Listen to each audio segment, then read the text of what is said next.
قیامت کے دن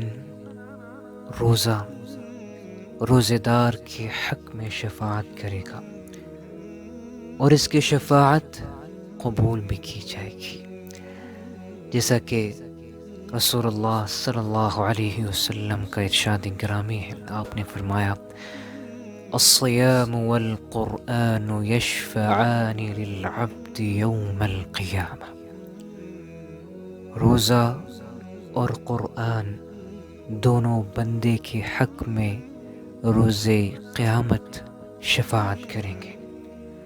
روزہ کہے گا اے میرے رب، میں نے اسے کھانے پینے سے اور شہوت سے روکے رکھا، اس لیے تو اس کے حق میں میری شفاعت قبول کر لے۔